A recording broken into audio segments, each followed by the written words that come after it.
প্রতিটা নাসিহাতের প্রথম অডিয়েন্স হওয়া দরকার কে? আমি নিজে। তাহলে পরিবর্তন শুরু করতে হবে নিজ থেকে। ওর এই সমস্যা, ওর এই সমস্যা, ওর এটা। আরে মিয়া তোমার কি সমস্যা ওইটা বলো। শুধু ওর ওর না দেখে নিজেরটাও দেখতে হবে। দেখেন অন্যের দিকে এক আঙ্গুল দেখালে নিজের দিকে কয় আঙ্গুল যায় বলেন তো? এই যে নিজের দিকে কিন্তু 3টা। আমি যদি এরকম করি তা আমার দিকে আসে 3টা। এজন্য নিজ থেকে, নিজের ফ্যামিলি থেকে আমরা সংস্কার শুরু করব। কি বলেন? ওমরে ফারুক রাদিয়াল্লাহু তাআলা আনহু যখন ফ্যামিলি মিটিং এ বসতেন, উনি ওনার সন্তানদেরকে বলতেন, শোনো, তোমরা খলিফাতুল মুসলিমিন, আমিরুল মুমিনিনের সন্তান। তোমাদের কোনো বাজে কাজ যদি সমাজে আসে, তোমাদের কোনো অন্যায় যদি আমার কানে আসে, অন্যের জন্য যা শাস্তি তোমাদের জন্য হবে ডবল শাস্তি। ওমরে ফারুক সন্তানদেরকে বলতেন, তোমরা যদি কোনো ভুল করো, একটা যদি হদ কায়েম করা লাগে এমন অন্যায় যদি করো, একটা হচ্ছে আল্লাহর দেয়া হদ, আর একটা হবে আমি উমরের দেয়া হদ। আমার মতো খলিফাতুল মুসলিমিনের সন্তান হয়ে পাপ তুমি কেন করলে? দেখেন অন্যের বাচ্চা কি করছে, অন্যের, আমাদের তো ওই মেয়েটার সমস্যা, ওনার ছেলের সমস্যা, এগুলো আমার ছেলের যে কি অবস্থা, আমার পরিবারের যে কি হালাত, আমার স্ত্রীর যে কি দশা, ওইটা নিয়ে আমরা ভ্রুক্ষেপ করি না বা চিন্তা করি না। তাহলে সম্মানিত সুধীমণ্ডলী, আমরা পরিবর্তন শুরু করবো কোত্থেকে? অন্যের বাড়িঘর থেকে নাকি? হ্যাঁ, কোত্থেকে? নিজ থেকে। আল্লাহ তাআলা আমাদেরকে তৌফিক দান করুক। তাহলে কয়টা গেল? 4টা। এখন আপনারা তো ক্লান্ত হয়ে গেছেন মনে হচ্ছে, সময়ও অনেক হয়ে গেছে। আরো কয়েকটা পয়েন্ট বলা যাবে নাকি? হ্যাঁ, মোট কয়টা ছিল পয়েন্ট? সবগুলো শুনবেন? আচ্ছা, 5 নম্বরে হচ্ছে ওপেন মাইন্ডেড। আমার প্রিয় নবী বলেন ওপেন মাইন্ডেড ছিলেন না ন্যারো মাইন্ডেড? সবাই বলবেন, গ্যালারির সবাই আওয়াজ করে, তিনি ওপেন মাইন্ডেড না ন্যারো মাইন্ডেড ছিলেন? রাসূলুল্লাহ সাল্লাল্লাহু আলাইহি ওয়া আলিহি ওয়াসাল্লাম ওপেন মাইন্ডেড ছিলেন। যে কেউ ওনাকে অ্যাপ্রোচ করতেন পারতেন easily. He was very approachable. ছোট বড় আবাল বৃদ্ধ বনিতা ওনার সাথে কথা বলতে স্বাচ্ছন্দ্য বোধ করতো, ভয় পেত না। এজন্য সিরাতের পরতে পরতে দেখবেন এক শিশু এসে প্রশ্ন করে, নারী এসে প্রশ্ন করে, বৃদ্ধ এসে প্রশ্ন করে, বন্ধু এসে প্রশ্ন করে, শত্রু এসে কনভারসেশন করে, সবাই এসে ওনার সাথে কথা বলতে পারতো। সুবহানাল্লাহ। এবং এগুলো উনি অ্যাকোমোডেট করতে পারতেন। কি করতে পারতেন? অ্যাকোমোডেট করতেন। ছোট্ট একটা উদাহরণ দেই, আসির আল হালাবিয়া থেকে নেয়া একটা বিখ্যাত সিরাতের গ্রন্থ। বদরের যুদ্ধে রাসূল সাল্লাল্লাহু আলাইহি ওয়াসাল্লাম বদরের মাঠে সেনা ক্যাম্প স্থাপন করলেন। কি ক্যাম্প? সেনা ক্যাম্প স্থাপন করলেন। আল হুবাব ইবনুল মুনজির রাদিয়াল্লাহু তাআলা আনহু এক সাহাবী, উনি বললেন, ইয়া রাসূলুল্লাহ, এই যে সেনা শিবির যে এখানে স্থাপন করলেন, এটা কি আপনার নিজের ইচ্ছায় না আল্লাহর আদেশে? দেখেন, সেনাপতিরে কোনো সাধারণ সৈনিক এই প্রশ্ন করতে পারে? করলে চাকরি থাকবে? কিন্তু রাসূল সাল্লাল্লাহু আলাইহি ওয়াসাল্লামের কাছে সাহস নিয়ে আল হুবাব ইবনুল মুনজির বলে, ইয়া রাসূলুল্লাহ, এই যে সেনা শিবির স্থাপন করলেন, এটা কি আপনার ইচ্ছায় নাকি এটা ওয়াহি? রাসূল সাল্লাল্লাহু আলাইহি ওয়াসাল্লাম বললেন, না, এটা ওয়াহি না, এটা ওয়াহি না, বাল হুয়া রাই ওয়াল হারবু ওয়াল মাকিদা, না, এটা যুদ্ধের কৌশল হিসেবে আমি করেছি। আল হুবাব ইবনুল মুনজির বললেন, ইয়া রাসূলুল্লাহ, তাহলে সঠিক জায়গায় সেনা ক্যাম্প স্থাপন হয় নাই। রাসূলের দিকে তাকিয়ে বলতেছেন যে আপনি যেখানে করছেন ওখানে ঠিক হয় না ইয়া রাসূলুল্লাহ, আপনি অভয় দিলে আমি বলতে পারি কোথায় ঠিক হবে। রাসূল সাল্লাল্লাহু আলাইহি ওয়াসাল্লাম বললেন, তাই? আমি যেটা করছি এটা ঠিক হয় নাই, তাহলে কোনটা ঠিক বলো? উনি বললেন, ওই যে বদরে একটা কুয়া আছে যেখানে পানির ব্যবস্থা আছে, ওইটার সামনে ব্যারিকেড দিয়ে আমাদের শিবির করতে হবে। তাহলে আমরা বদরের কুয়া থেকে পানি খাইতে পারবো, সারাদিন পানি খাবো, আর কাফিররা যুদ্ধে তো মারা যাবে, পানির অভাবে মারা যাবে। সুবহানাল্লাহ পড়বেন না? রাসূল সাল্লাল্লাহু আলাইহি ওয়াসাল্লাম বললেন, আরে তাই তো, তুমি তো ঠিকই বলেছো, এভাবে তো আমি ভেবে দেখিনি। আবার তিনি অ্যানাউন্স করে দিলেন যে সেনা শিবির এখানে যেই তাঁবু টাঙানো হয়েছে এখান থেকে মুভ করে আল হুবাব যেখানে ইন্ডিকেট করেছে ঠিক ওই জায়গায় যে শিবির স্থাপন করো। তাহলে আওয়াজ করে বলুন, ওপেন মাইন্ডেড না ন্যারো মাইন্ডেড? আমরা অনেক সময় আমাদের অধীনস্থদের কথা শুনতে চাই না। অনেক সময় অধীনস্থদের মাথা থেকেও দারুণ দারুণ দুর্দান্ত আইডিয়া চলে আসতে পারে। ইগনোর করবেন না সব সময়, আপনি দেখবেন যে তার কাছ থেকে ভালো আইডিয়া এসছে কিনা। তাহলে রাসূল সাল্লাল্লাহু আলাইহি ওয়াসাল্লাম এটাকে ইগনোর না করে অ্যাকোমোডেট করলেন। সুবহানাল্লাহ। খন্দক যুদ্ধের কথা যদি দেখি, পরীক্ষা খননের অ্যাডভাইস কে দিয়েছিল? মক্কার কোন লোক? মদিনার? কে দিয়েছিল? সালমান আল ফারিসি। বাড়ি কোথায়? ইরান, পারস্য। হি ওয়াজ পার্সিয়ান বেসিক্যালি। তাহলে দেখেন, সেই পারস্য থেকে এসে বললেন যে এখানে পরীক্ষা খনন করলে ভালো হয়। 5.5 কিলোমিটার পরীক্ষা খনন করে ফেললেন। 4.5 মিটার প্রশস্ত, 3.5 মিটার হচ্ছে এটার ডেপথ, পুরো মদিনার সবাই মিলে এটা করে ফেললেন। তার মানে আমি সব বুঝি, আমি সব জানি, এই মেন্টালিটি থেকে আমাদের বেড়ে আসতে হবে। এটা হচ্ছে একটা ন্যারো মাইন্ডেড পার্সোনালিটির অধিকারী, যে আমি যেটা বলছি ওইটা, এটার পরে কোনো কথা নেই, এটা ভুল। বরং আমার টিমের মধ্যে থেকে যদি কোনো ভালো অপিনিয়ন আসে সেটা আমি রিভাইজ করব। কি বলেন, পারা যাবে না? তাহলে ওপেন মাইন্ডেড পার্সোনালিটি ছিলেন রাসূলুল্লাহ সাল্লাল্লাহু আলাইহি ওয়াসাল্লাম। 6 নম্বরে চলে যাই। 6 নম্বর মাইন্ডসেট হচ্ছে এন্টারপ্রেনাল মাইন্ডসেট। এন্টারপ্রেনাল, এখন তো এটা আপনারা সবাই খুব বেশি শোনেন, এন্টারপ্রেনারশিপ, এন্টারপ্রেনাল। এন্টারপ্রেনাল মাইন্ডসেট আসলে অনেক কিছুর সমন্বয় হয়। 1 নম্বর, যার প্রোঅ্যাক্টিভ অ্যাটিটিউড যাদের থাকে, solution focused, not problem focused. Problem সৃষ্টি হইলে ওইদিকে ফোকাস না করে কিভাবে সলিউশন করা যায় ওইদিকে ফোকাস করতেন। এরপর যে হিউম্যান রিসোর্সের ভালো ম্যানেজ করতে পারে, রিসোর্স কম কিন্তু to take the best out of this resource. অনেকে দেখবেন যে ছোট্ট জিনিসকে অর্গানাইজ করে এত সুন্দর প্রেজেন্টেশন করে, আবার অনেকের অনেক আছে কিন্তু সেটাকে প্রেজেন্ট করতে পারে না, এরকম আছে না? নাই? রাসূল সাল্লাল্লাহু আলাইহি ওয়াসাল্লাম অল্প রিসোর্স দিয়ে অনেক বড় কিছু অ্যারেঞ্জ করতে পারতেন। সুবহানাল্লাহ। এবং he was a very good talent hunter. রাসূল সাল্লাল্লাহু আলাইহি ওয়াসাল্লাম একজন চৌকস ট্যালেন্ট হান্টার ছিলেন। He was a very good observer. সাহাবীদের কার কি ট্যালেন্ট এটা তিনি নোট করতেন। যার যে দক্ষতা, তাকে তার ওই দক্ষতা দিয়ে ইসলামের সেবা করতে উৎসাহ দিতেন। যখনই কোনো প্রতিভাবান সাহাবীকে তিনি দেখেছেন, তিনি ইসলামের জন্য সেই প্রতিভাকে কাজে লাগানোর চেষ্টা করেছেন।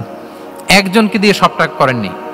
আমাদের সমাজে একটা ভুল ধারণা আছে, আমরা অনেকে একজনের কাছ থেকে সব কামনা করি। একজন সব করতে পারে না, পারে? যারা পারেও কোনোটাই ভালোভাবে পারে না, সব পারে, একটু একটু পারে।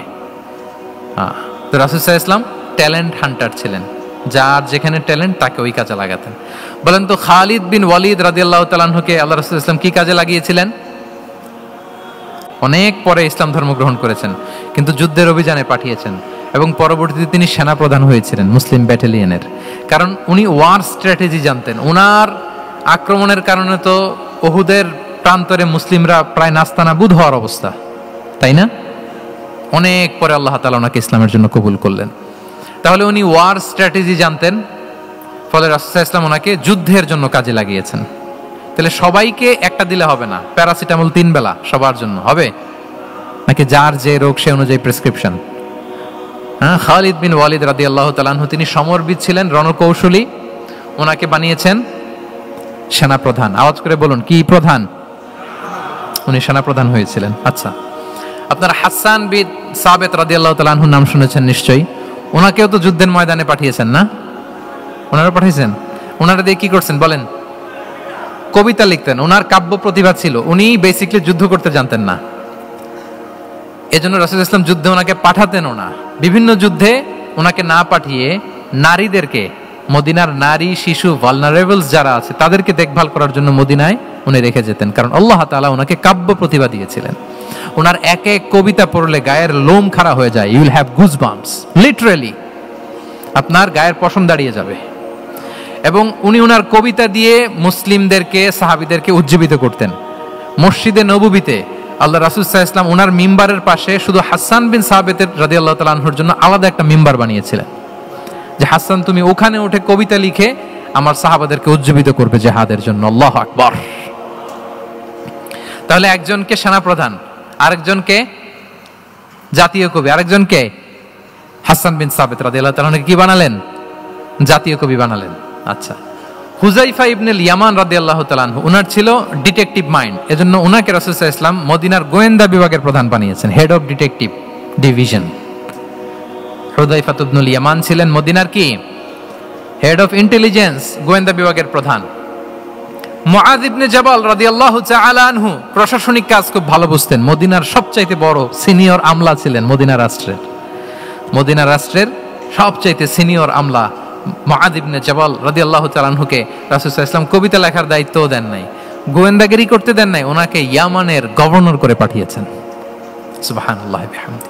তাহলে যার যে যোগ্যতা তাকে সেই জায়গায় কাজে লাগানো, এটাকে বলে এন্টারপ্রেনাল মাইন্ডসেট। এটা কি বলে? এন্টারপ্রেনাল মাইন্ডসেট। আল্লাহ হাবিব সাল্লাল্লাহু আলাইহি ওয়াসাল্লামের এই মাইন্ডসেট ছিল। 7 নম্বরে হচ্ছে কনসিডারেট।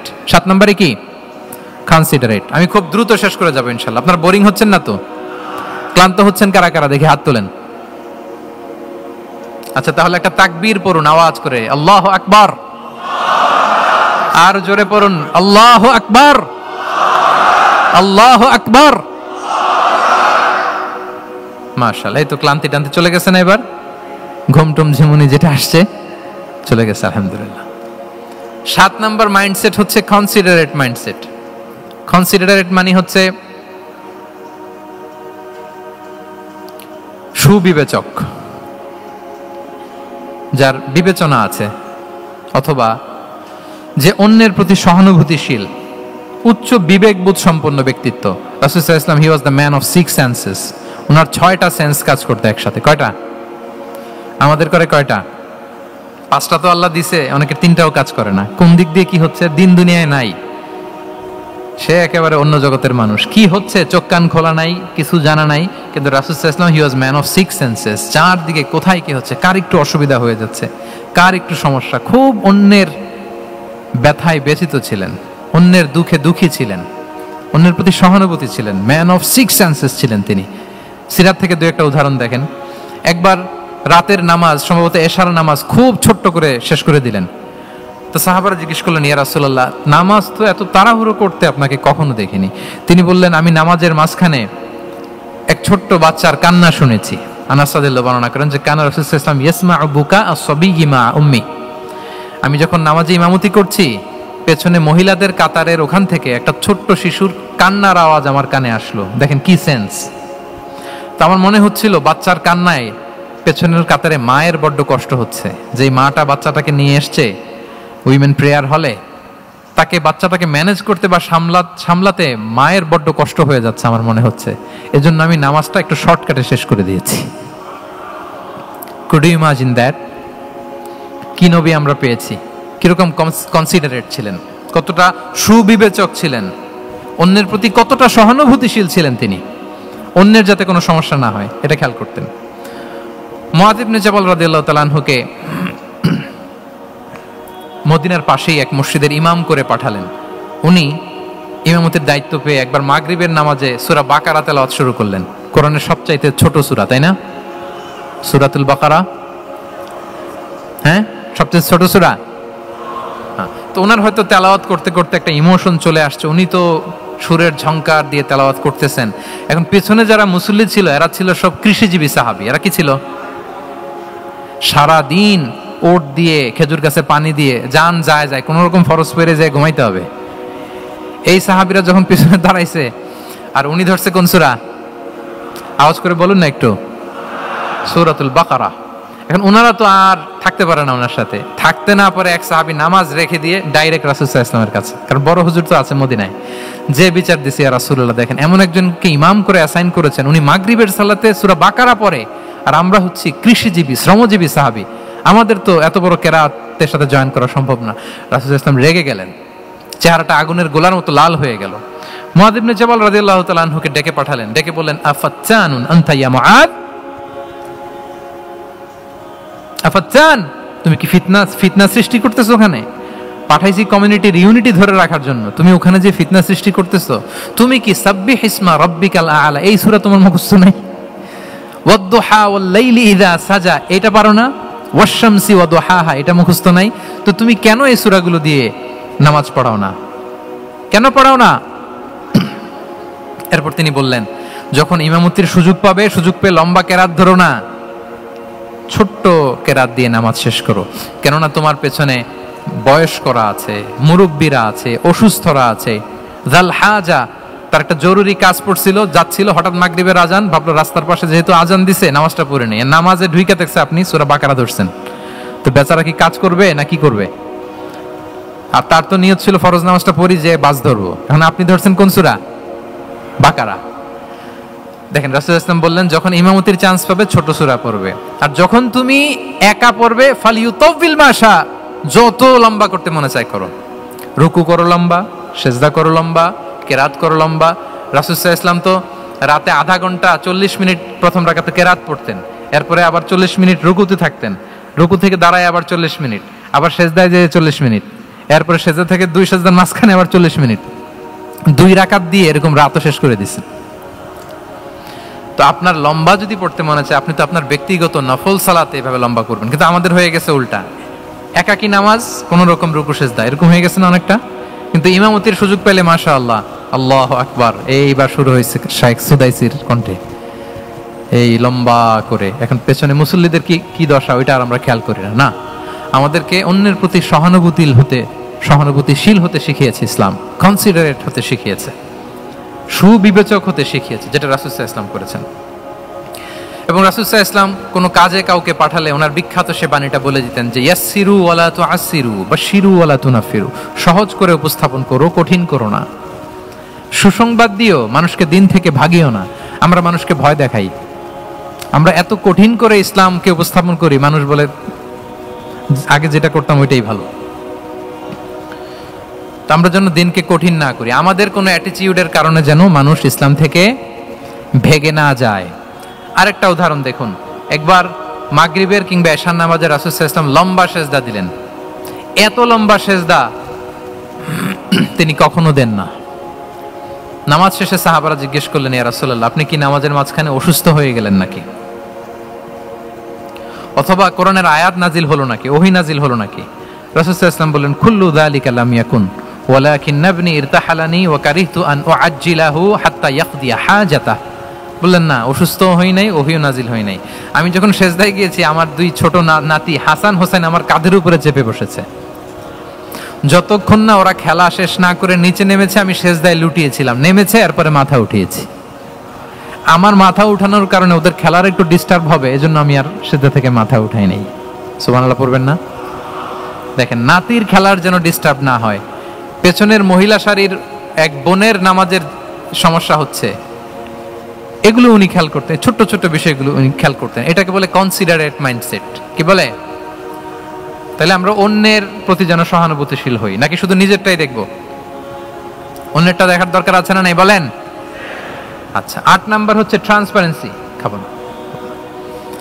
ট্রান্সপারেন্সি মানে হচ্ছে স্বচ্ছতা। ওনার জীবনের চাইতে, ওনার বায়োগ্রাফির চাইতে স্বচ্ছ বায়োগ্রাফি আপনি পাবেন না। No public and private dividation. And in the long history of time, no one's life has been recorded more transparently than the life of Prophet Muhammad sallallahu alaihi wasallam.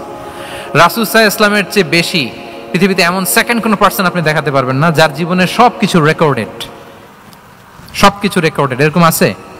ঘরে কি করেছেন, বাইরে কি করেছেন, স্ত্রীর সাথে কি করেছেন, বন্ধুর সাথে কি করেছেন, সাহাবাদের সাথে কি করেছেন, শত্রুর সাথে কি করেছেন, অল আর রেকর্ডেড। সব and crystal clear, একেবারে স্বচ্ছ পানির মতো, স্ফটিক কাচের মতো ক্লিয়ার, ট্রান্সপারেন্ট। ওনার সব কাজে উনি স্বচ্ছতা বজায় রাখতে চাইতেন। কতটা স্বচ্ছ ছিলেন, একটা মজার ঘটনা শোনাই আপনাদেরকে। সহিহ বুখারীতে এসেছে, রমাদানের শেষ 10 দিন, দ্য লাস্ট 10 days অফ রমাদানে তিনি ইতিকাফ করতেন। তো ইতিকাফ অবস্থায় স্ত্রীরা এসে রাতে দেখা করে যেত, জরুরি কথা আলাপ থাকলে সেরে যেত। একবার রাতে সফিয়া বিনতে হুয়াই ইবনে আখতাব রাদিয়াল্লাহু তাআলা আনহা আসলেন, ওনার স্ত্রী। কথা হলো, এবার ওনাকে একটু এগিয়ে দিবেন। মসজিদ থেকে রাসূল সাল্লাল্লাহু আলাইহি ওয়াসাল্লাম বারান্দার দিকে পাশ দিয়ে আসলেন এগিয়ে দেওয়ার জন্য। ইন দ্য মিন টাইম, ভাই ভিডিও করবেন না, mobile should be in pocket. জি, বারবার বলবো না, পকেটে রাখবেন, অন্যদের ডিস্টার্ব হচ্ছে আমি দেখতেছি। হঠাৎ দুইজন আনসারী সাহাবী পাশ দিয়ে হেঁটে যাচ্ছেন। রাসূল সাল্লাল্লাহু আলাইহি ওয়াসাল্লাম আম্মাজানকে বিদায় দিবেন এখানে। হঠাৎ করে তিনি আওয়াজ করে বললেন, আলা রিসলিকুমা, এই দাঁড়াও। ওই সাহাবী দুইজন রাসূল সাল্লাল্লাহু আলাইহি ওয়াসাল্লামের সাথে কে ওটা টের পায় নাই, বুঝতে পারে নাই। বোরকায় আবৃত কোন এক নারী দেখে রাসূল আর ওই নারীকে দেখে তারা আরো দ্রুত গতিতে হাঁটতে শুরু করে দিচ্ছে, আমরা চলে যাই এখান থেকে। দেখেন, রাসূল সাল্লাল্লাহু আলাইহি ওয়াসাল্লাম নিজের অবস্থানকে ট্রান্সপারেন্ট করার জন্য বললেন, আলা রিসলিকুমা, দাঁড়াও। দাঁড়ালেন। তখন রাসূল সাল্লাল্লাহু আলাইহি ওয়াসাল্লাম বললেন যে, ইন্নাহা উম্মুকুম সফিয়া, আমার পাশে যাকে দেখতে পাচ্ছ, বলে দেয়া ভালো যে সে কিন্তু অন্য কোনো নারী নয়, সে তোমাদের মা উম্মুল মুমিনিন সফিয়া। সাহাবারা বলে, সুবহানাল্লাহ ইয়া রাসূলুল্লাহ, ইয়া রাসূলুল্লাহ, এ কেমন কথা? আপনি কেন আমাদের কাছে জবাবদিহি করতে যাচ্ছেন বা ক্লারিফাই করছেন? আপনার পাশে কোনো নারী এত রাতে যদি দাঁড়িয়ে থাকে, তিনি তো আমাদের মাদের মধ্যে থেকেই তো একজন হবেন, কেন আপনি বলতেছেন? তখন রাসূল সাল্লাল্লাহু আলাইহি ওয়াসাল্লাম বললেন যে, না, ইন্না শাইতানা ইয়াজরি মিনাল ইনসানি মাজরাদ দাম, শয়তান মানুষের রগে রগে চলাচল করে। ওয়া ইন্নী খাশিতু আইয়ুকযিফা ফি কুলুবিকুমা শাররান, আরেক বর্ণনায় আছে শাইআন, আমার ভয় হয় হয়তো শয়তান কোনো সন্দেহের উদ্রেক তোমাদের হৃদয়ে ঢুকায় দিতে পারে। সুবহানাল্লাহ। এজন্য আমি ক্লিয়ার করে দিলাম, এটা আমার বউ, আমার স্ত্রী, তোমাদের মা সফিয়া। দুজন সাহাবী যদি চলে যায়, এমন হতেই পারতো বাড়িতে যে একজন আরেকজনকে জিজ্ঞেস করতে পারতো যে আচ্ছা নবীর পাশে যে কালো বোরকা পরা মহিলাটা ছিল দেখছো না, এটা কে? তখন একজন হয়তো বলতো কে আর হবে, আমাদের মাই তো হবে, কোনো এক মা। আরেকজন বলবে আমাদের উম্মুল মুমিনের কেউ ছিল নাকি অন্য কেউ। এরকম একটা হুট করে সন্দেহের উদ্রেক মাথায় আসতে পারে না যে ওনার স্ত্রী ছিল না অন্য কেউ ছিল? আসতে পারে কি পারে না বলেন? ওই সন্দেহের অবকাশটুকু রাসূল সাল্লাল্লাহু আলাইহি ওয়াসাল্লাম রাখেন নাই। উনি বলে দিলেন যে এটা তোমাদের মা, এটা সাফিয়া। এই সন্দেহের অবকাশের কোনো সুযোগ নাই। তাহলে রাসূল সাল্লাল্লাহু আলাইহি ওয়াসাল্লামের পুরো লাইফ ছিল ট্রান্সপারেন্ট, একেবারে স্বচ্ছ। আমি অনেক পয়েন্টস নিয়ে এসেছি, ওটা 2-3 ঘন্টার আলোচনায় চলে যাবে। আমি প্রত্যেকটা পয়েন্টে একটা বা দুইটা ঘটনা দিয়ে শেষ করতেছি। তাহলে রাসূল সাল্লাল্লাহু আলাইহি ওয়াসাল্লামের লাইফ তিনি কত স্বচ্ছতার সাথে কাটিয়েছেন, এটা ক্লিয়ার না আমাদের সাথে? Transparent mindset. 9 নাম্বার হচ্ছে অ্যাপ্রিসিয়েটিভ। 9 নাম্বার কি? অর্থাৎ অন্যের প্রশংসা করা। আমরা অনেক সময় অন্য কেউ ভালো কাজ করলে অ্যাপ্রিসিয়েট করতে চাই না। আমরা গুণমুগ্ধ হই কিন্তু গুণগ্রাহী হতে চাই না। অন্যরে ক্রেডিট দিতে চাই না, তার ভালো কাজের স্বীকৃতি দিতে চাই না। হয়তো আমার দলের লোক না, বা আমার চিন্তার লোক না, বা আমার সার্কেলের লোক না, তার প্রশংসা করতে চাই না, তার গুণগ্রাহী হতে চাই না। এরকম মেন্টালিটি আমরা অনেকে ক্যারি করি না? রাসূল সাল্লাল্লাহু আলাইহি ওয়াসাল্লাম এটা করেননি। ভালো কিছু দেখলে মুসলিম হোক অমুসলিম হোক অ্যাপ্রিসিয়েট করতেন। Basically he develop the culture of appreciation. এটা আমাদের করতে হবে। আপনার ছেলে ভালো কিছু করেছে, অ্যাপ্রিসিয়েট করেন, ও কনফিডেন্স ফিরে পাবে। আপনার স্ত্রী ভালো রান্না করেছে, অ্যাপ্রিসিয়েট করেন, সে আনন্দিত হবে। আপনার বন্ধু ভালো কিছু একটা করেছে, তাকে ইন্সপায়ার করেন, অ্যাপ্রিসিয়েট করেন। রাসূল সাল্লাল্লাহু আলাইহি ওয়াসাল্লাম একবার এক বৈঠকে 8 জন সাহাবীকে 8টা কমপ্লিমেন্ট দিয়েছেন, 8টা অ্যাপ্রিসিয়েশন দিয়েছেন। তিনি বলেছেন আরহামু উম্মতি বি উম্মতি আবু বকর। দেখেন 8 জন সাহাবীর 8টা গুণের বর্ণনা দিচ্ছেন। তিনি বললেন আমার উম্মতের মধ্যে সবচাইতে রহম দিলের সাহাবী হচ্ছে কে? সবাই বলুন তো কে? আবু বকর রাদিয়াল্লাহু তাআলা। এত রহম দিলের ছিলেন, উনি যখন আল্লাহ রাসূল সাল্লাল্লাহু আলাইহি ওয়াসাল্লামের ইন্তেকালের পরে মসজিদে নববীতে যখন নামাজে দাঁড়াতেন, কান্নার চোটে উনি কেরাতই পড়তে পারতেন না। কমপ্লেন করতো সাহাবারা যে আমরা তো কেরাত বুঝি না, একটু স্পষ্ট করে পড়েন, কান্না একটু থামান। কেন কাঁদতেন? কারণ উনি যখন নামাজে দাঁড়াতেন ওনার ফিলিংসটা হতো এরকম যে কাইফা আকুমু মাকামা রাসূলিল্লাহ, আমি রাসূলের জায়গায় কিভাবে দাঁড়াই? এখানে তো আমার রাসূল দাঁড়িয়ে ইমামতি করেছেন, আমি নবীর জায়গায় দাঁড়িয়ে কিভাবে নামাজটা পড়াই? এই অনুভব থেকে উনি যে কাঁদতে শুরু করতেন, এই কান্নার ধাক্কায় উনি আর তেলাওয়াতই আগাতে পারতেন না। আরহামু উম্মতি বি উম্মতি আবু বকর। আমার উম্মতের মধ্যে সবচাইতে রহম দিলের হচ্ছেন আবু বকর। ও আসাদ্দুহুম ফি আমরিল্লাহি উমর। দেখেন প্রশংসা করতেছেন। আর আমার উম্মতের মধ্যে আল্লাহর দ্বীন বাস্তবায়নে সবচাইতে কঠোর হচ্ছে ওমর। মুনাফিকরা ওনাকে জমের মতো ভয় পেত, ইভেন শয়তান ভয় পেত। রাসূল সাল্লাল্লাহু আলাইহি ওয়াসাল্লাম বলেন ওমর তুমি যদি এই রাস্তা দিয়ে হাঁটো, শয়তান যদি দেখতে পায়, শয়তান এই রাস্তা রেখে দিয়ে অন্য কোনো রাস্তা থাকলে ওইটা দিয়ে হাঁটে। সুবহানাল্লাহ বিহামদি। আমাদের অনেক সময় এমন হয় না যে আমাদের বাচ্চারা ছেলেমেয়েরা খেতে চায় না, আমাদের নাতি নাতনিরা খেতে চায় না, মায়েরা খাবার নিয়ে পেছনে পেছনে ঘুরে, আর তখন ভয় দেখায় এই রাত্রিবেলা তাড়াতাড়ি খাও, ওই যে বাঘ আসবে বাঘ, বিড়াল আসবে বিড়াল, তাড়াতাড়ি না খেলে কিন্তু ভূত আসবে ভূত। এরকম বলেন আপনারা? বলেন না? এ দায়িত্ব তো আপনাদের কাঁধে থাকে না তো? ওই যে আমাদের বোনরা বলতে পারবে, বোনরা খাবার নিয়ে ঠিকই রাত্রিবেলায় বাচ্চাদের পেছনে পেছনে এরকম দৌড়াতে হয়। তো কি বলতে হয় যে এই ভূত আসলো ভূত, ওই যে বিড়াল আসলো বিড়াল, কুকুর আসলো, এইগুলো বললে বাচ্চারা আবার ভয় পায়, তাড়াতাড়ি করে খায়। তো মদিনাতেও মদিনার বাচ্চারা খেতে চাইতো না। তো খেতে না চাইলে মায়েরা ভূত আসতেছে ভাল্লুক আসতেছে এগুলো না বলে বলতো হা হুয়া ইয়াতি উমর, ইয়াতি উমর, তাড়াতাড়ি খাও তাড়াতাড়ি খাও, ওই যে ওমর আসতেছে ওমর। সুবহানাল্লাহি বিহামদি। ওয়া আশাদ্দুহুম ফি আমরিল্লাহি উমর। আল্লাহর দ্বীন বাস্তবায়নে সবচেয়ে কঠোর ছিলেন ওমর রাদিয়াল্লাহু তাআলা আনহু। ওয়া আসদাকুহুম হায়াআন উসমান। সবচেয়ে লাজুক সাহাবী ছিলেন উসমান রাদিয়াল্লাহু তাআলা আনহু। শুধু অর্থ বলে যাই। ওয়া আকরাউহুম লিকিতাবিল্লাহি উবাই ইবনে কাব। সবচেয়ে কোরআনের ভালো কেরাত পড়তে পারতেন উবাই ইবনে কাব। আফরাদুহুম যায়েদ ইবনে সাবিত। উত্তরাধিকার বন্টনের নীতিমালা ফারায়েজের জ্ঞান ছিল যায়েদ ইবনে সাবিত রাদিয়াল্লাহু তাআলা। ওয়া আ'লামুহুম বিল হালালি ওয়াল হারামি মুআদ ইবনে জাবাল।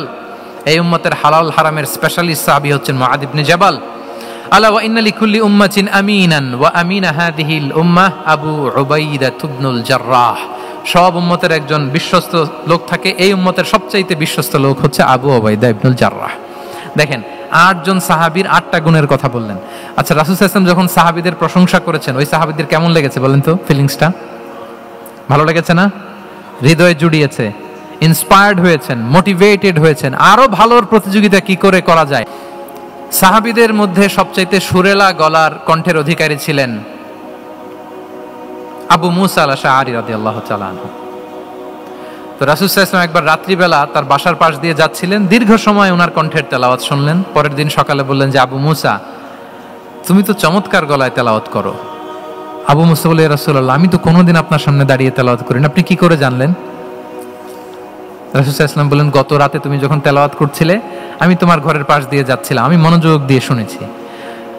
আবু মুসা বলে, ইয়া রাসূলুল্লাহ, আপনি আমার তেলাওয়াত শুনতেছেন, ওইটা জানলে তো আমি ফজর পর্যন্ত তেলাওয়াত চালিয়ে যেতাম, হাত্তাল ফাজার, আমি তেলাওয়াত চালিয়ে যেতাম ইয়া রাসূলুল্লাহ। আল্লাহ রাসূল সাল্লাল্লাহু আলাইহি ওয়াসাল্লাম তখন বললেন, লাকাদ উতিতা মিজমারান মিন মাজামিরি আলি দাউদ। হে আবু মুসা, দাউদ আলাইহিস সালামের গলায় আল্লাহ তাআলা যেমনি সুরের ঝংকার দিয়েছেন, এই উম্মতের মধ্যে তোমার গলায় আল্লাহ সেই সুরের লহরী ঢেলে দিয়েছে। বলেন, এই অ্যাপ্রিসিয়েশন যখন রাসূলের মুখ থেকে পাইলো কেমন লাগবে ওনার? বলেন। এখানে ধরেন আপনি কেউ হাফেজে কোরআন, শেখ সুদাইস যদি বলে যে মাশাআল্লাহ মাশাআল্লাহ আনতা কারিউল কুররা, আপনাকে যদি এটা বলে কেমন লাগবে আপনার? হ্যাঁ, সারা দুনিয়া তো এটা বলে বেড়াবেন যে শেখ সুদাইস আমার রেসিটেশনের প্রশংসা করেছে, খাবার ইমাম আমার প্রশংসা অ্যাপ্রিসিয়েট করেছে। আর স্বয়ং রাসূলুল্লাহ সাল্লাল্লাহু আলাইহি ওয়াসাল্লাম যখন বলে তোমার গলায় আল্লাহ সুরের ঝংকার ঢেলে দিয়েছে, তখন ওনার কেমন লেগেছে? এজন্য আপনার ছেলে মেয়ে, স্ত্রী, বন্ধু, আপনার সার্কেলের কেউ কোনো ভালো কাজ করলে কৃপণতা করবেন না, অ্যাপ্রিসিয়েট করুন। রাসূল সাল্লাল্লাহু আলাইহি ওয়াসাল্লাম অ্যাপ্রিসিয়েশন আমাদেরকে শিখিয়েছেন। ইভেন মুখাইরেক নামে এক ইহুদি ছিল, মদিনার সব ইহুদিরা বিট্রে করেছে, কিন্তু এই মুখাইরেক নামে এক ইহুদি উহুদের যুদ্ধে মুসলিমদের পক্ষে লড়াই করে নিহত হয়েছে। সে তার কথা রেখেছে। মুসলিম সাহাবীদের শহীদদের লাশের সাথে যখন এই ইহুদি তার লাশও আনা হলো, রাসূল সাল্লাল্লাহু আলাইহি ওয়াসাল্লাম তার দিকে তাকায় বললেন, মুখাইরিক খায়রু ইয়াহুদ, মুখাইরিক is the best among Jewish. তিনি বললেন, মুখাইরিক, এই পৃথিবীতে যত ইহুদি আছে এখানকার ইহুদিদের মধ্যে মুখাইরিক হচ্ছে সবচেয়ে শ্রেষ্ঠ ইহুদি। দেখেন, মুখাইরিক কোন ধর্মের ছিলেন? মুসলিম নাকি? কোন ধর্মের? ইহুদি হওয়ার পরেও তাকে অ্যাপ্রিসিয়েশন করতে রাসূল সাল্লাল্লাহু আলাইহি ওয়াসাল্লাম ভুলেন নাই। তাহলে আমরা জন্য অ্যাপ্রিসিয়েটিভ মাইন্ডসেটের অধিকারী হই। কটা গেল? 10 নম্বরে হচ্ছে ফ্লেক্সিবল। 10 নম্বরে কি? ফ্লেক্সিবল, মানে কোনো বিষয়ে খুব অনড় হয়ে থাকা, এটা রাসূল সাল্লাল্লাহু আলাইহি ওয়াসাল্লাম ছিলেন না, ফ্লেক্সিবল ছিলেন। আমরা অনেক সময় বলি না যে ভাই আপনি কি 9টায় আসতে পারবেন না 10টায়? বলে I am flexible with this, মানে যেটা বলবেন আমার সমস্যা, এরকম ইজি গোয়িং ছিলেন উনি, গো ধরে থাকতেন না, যে কোনো পরিস্থিতিকে সামলে নিতেন। ফ্লেক্সিবল হচ্ছে যে কোনো পরিবেশ পরিস্থিতির সাথে নিজেকে মানিয়ে নেওয়া, খাপ খাওয়া, নিজেকে সামলে নেওয়া, সলিউশন বের করে ফেলা, এটা রাসূল সাল্লাল্লাহু আলাইহি ওয়াসাল্লামের ছিল, এটাকে বলে ফ্লেক্সিবল মাইন্ডসেট। নাজরানের 60 জন খ্রিস্টান পাদ্রী এসেছিল মদিনায় দেখা করতে। কোন ধর্মের? খ্রিস্টান। সবাই আওয়াজ করে বলুন, কোন ধর্মের? খ্রিস্টান। এখন এত মানুষকে সম্মানিত মেহমান কোনি কোথায় বসতে দিবেন? পরামর্শ করলেন কোথায় বসতে দেওয়া যায়। এক সাহাবী বলে, আমার কাছে কিছু খেজুর পাতা আছে, ওটা বিছায়া একটা জায়গা করি, ওখানে বসি। রাসূল সাল্লাল্লাহু আলাইহি ওয়াসাল্লাম বললেন, না, দামি মেহমান, এটা হয়। আরেকজন বলে, বিকেল বেলায় তো সূর্য পড়ে যাবে, পাহাড়ের ছায়ায় উহুদ পাহাড়ের ওই পাশে যেয়ে বসি। রাসূল সাল্লাল্লাহু আলাইহি ওয়াসাল্লাম বললেন, না, এটাও তো হয় না। বলতে বলতে ওই 60 জন পাদ্রী চলেই আসছেন এই মানে বিদেশি মেহমান, ফরেন ডেলিগেশন। কি করবেন? রাসূল সাল্লাল্লাহু আলাইহি ওয়াসাল্লাম 60 জনকে মসজিদে নববীর ভেতরে নিয়ে বসালেন। সুবহানাল্লাহ পড়তে পারলেন না?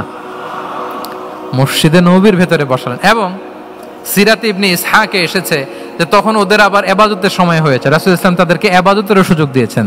তাদের কিবলা পূর্ব দিকে, তারা পূর্ব দিকে হয়ে 60 জন ওখানে ইবাদত করেছে, তাদের ধর্ম রীতি অনুযায়ী সালাত আদায় করেছে। দেখেন কতটা ফ্লেক্সিবল ছিলেন রাসূল সাল্লাল্লাহু আলাইহি ওয়াসাল্লাম।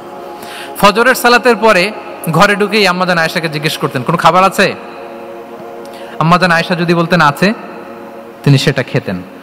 কোনদিন যদি বলতেন না ইয়া রাসূলুল্লাহ, ঘরে তো খাবার নাই, তখন রাসূল সাল্লাল্লাহু আলাইহি ওয়াসাল্লাম বলতেন, ফা ইন্নী সাইম, অসুবিধা নাই, খাবার যেহেতু নাই আমি রোজা রেখে দিলাম। কত ইজি গোয়িং। আচ্ছা, আমরা হলে কি করতাম বলেন তো?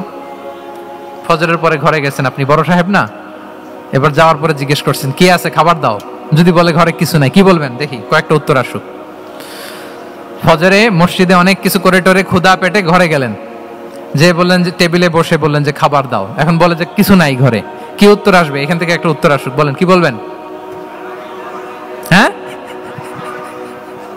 খবর আছে? এই তো, এদিকে বলেন, আপনি কি বলবেন? আপনারা আলহামদুলিল্লাহ বলে না, কিন্তু বাসায় বলে না। পিছনে ভাবিরা আছে, এখন কিন্তু রিপোর্ট নেওয়া যাবে সহজে। তো যদি আমরা আলহামদুলিল্লাহ বলি, that is called easy going and flexible mindset. এটাই হওয়া উচিত, এটাই হওয়া উচিত। খাবার থাকলে খেতেন, না থাকলে বলতেন okay I am fasting, it's not a big deal, ফাইন্নী সাইম, যেহেতু নাই কেয়ার করবো, আমি রোজা রেখে দিলাম। এরকম ইজি গোয়িং ছিলেন। দেখেন, his life was so simple but so special. হ্যাঁ, মুহাম্মদ সাল্লাল্লাহু আলাইহি ওয়াসাল্লাম। তাহলে ফ্লেক্সিবল ছিলেন। কয়টা গেল? আর কয়টা বাকি? আচ্ছা, 5 মিনিটে শেষ করে দেই। 11 নাম্বার হচ্ছে অপটিমিস্টিক মাইন্ডসেটের অধিকারী ছিলেন। অপটিমিস্টিক, প্যাসিমিস্টিক ছিলেন না। মানে ইতিবাচক চিন্তা করতেন সবসময়। সবসময় কি চিন্তা করতেন? আপনি আজকের এই হল রুমের কিছু ভুল ধরতে পারবেন না? যদি বলে যে কয়েকটা ভুল ধরেন, বলবেন যে এই সমস্যা, সাউন্ডের সমস্যা, ওইদিকে এটা নাই, ওইদিকে এটা নাই, এটা হচ্ছে ভুল। আপনি প্যাসিমিস্টিকটা ধরলেন। এবার যদি বলা হয় আজকের এই প্রোগ্রামের কয়েকটা পজিটিভ দিক বলেন, তখন আপনি কিন্তু কয়েকটা পয়েন্ট বের করতে পারবেন যে এটা ছিল একটা ইতিবাচক দিক, এই প্রোগ্রামের এটা ছিল একটা পজিটিভ দিক। তো রাসূল সাল্লাল্লাহু আলাইহি ওয়াসাল্লাম ওই পজিটিভ দিকগুলোতে ফোকাস করতেন। হ্যাঁ, come back positive, not go back negative. রাসূল সাল্লাল্লাহু আলাইহি ওয়াসাল্লামের কাছে এসে যদি কেউ বলতে, রাসূলুল্লাহ আমি খুব অসুস্থ, আমি খুবই অসুস্থ, রাসূল সাল্লাল্লাহু আলাইহি ওয়াসাল্লাম কি বলতেন জানেন?